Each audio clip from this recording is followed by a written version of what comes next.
Olá pessoal, meu nome é Caio Oliveira. Nesse vídeo veremos a análise do Investment News Nasdaq a respeito do portfólio para investimento em países emergentes. Vamos para o vídeo.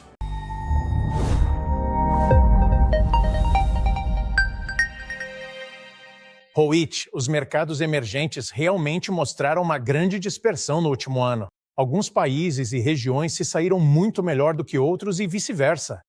O que está impulsionando isso? Então, os mercados emergentes estão começando um novo capítulo.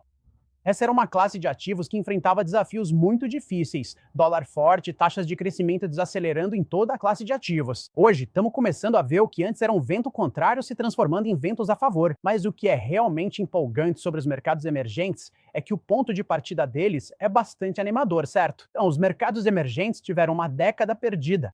Hoje, vemos os diferenciais de crescimento melhorando. Vemos oportunidades realmente empolgantes, ajustadas ao risco. Os mercados emergentes já não são mais aquela classe de ativos altamente correlacionada que eram há uma década.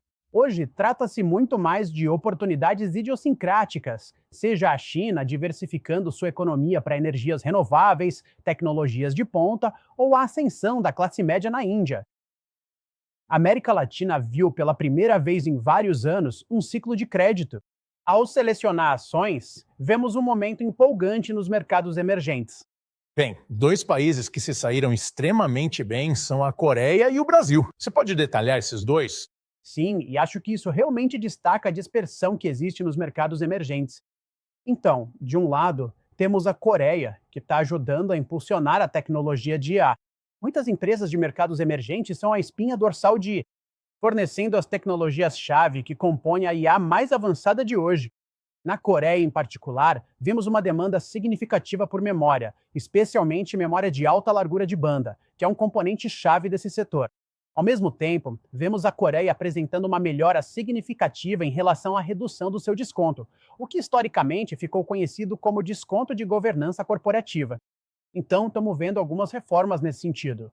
Por outro lado, no Brasil, para ser bem sincero, simplesmente ficou barato demais. Tínhamos empresas no Brasil onde os múltiplos de PL eram, na verdade, menores do que o rendimento de dividendos. E o que está acontecendo é que, no Brasil, por exemplo, com taxas reais entre as mais altas do mundo, a taxa básica em 15%, acreditamos que há uma trajetória de ciclo de crédito acontecendo nos mercados emergentes. Então, histórias bem diferentes, mas todas fazem parte dessa classe de ativos. E há alguns mercados emergentes que estão se beneficiando da IA, assim como estamos nos Estados Unidos. Onde isso está acontecendo e como isso está acontecendo? Sim, com certeza. Então, acho que, especialmente nos mercados emergentes, algumas formas de pensar sobre isso. Primeiro de tudo, as cadeias de suprimentos que existem no norte da Ásia têm sido um componente fundamental para impulsionar o ecossistema de IA, seja em memória, semicondutores, chips lógicos, assim como em outros componentes. A cadeia de suprimento não surgiu da noite para o dia. Isso já vem acontecendo há décadas. Então, você está vendo a vantagem e o investimento que ocorreram nessas áreas. Também vimos a aplicação da IA ganhando mais destaque, principalmente na China, por exemplo, na eletrificação dos veículos. Hoje, mais de 50% dos carros vendidos na China são elétricos.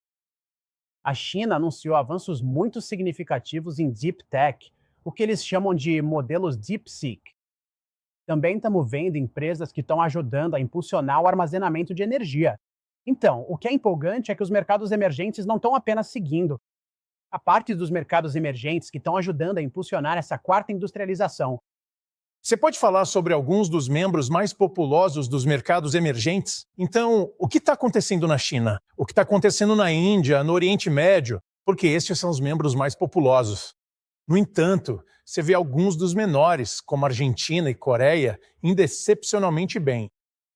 É verdade. Então, o que realmente nos anima na Lizard é que acabamos de anunciar a criação do nosso ETF ativo em mercados emergentes. É uma solução diversificada. E o que realmente nos anima é que, nos mercados emergentes, não existe apenas um motor de crescimento. Você mencionou sobre a China. A verdadeira oportunidade na China é esse movimento de afastamento do investimento em ativos fixos. Isso estava impulsionando o consumismo nos estados, mas agora está indo mais para as novas tecnologias, energias renováveis, veículos elétricos, como eu mencionei. Ao mesmo tempo, lugares como a Índia está indo além do desenvolvimento básico e fundamental. Você começa a ver o surgimento da classe média. Seus membros estão viajando. Acabei de voltar da Índia. É possível perceber o entusiasmo em termos de consumo, com pessoas comprando casas pela primeira vez. No Oriente Médio que você mencionou, o que é realmente empolgante é esse foco na reforma da competitividade que está acontecendo.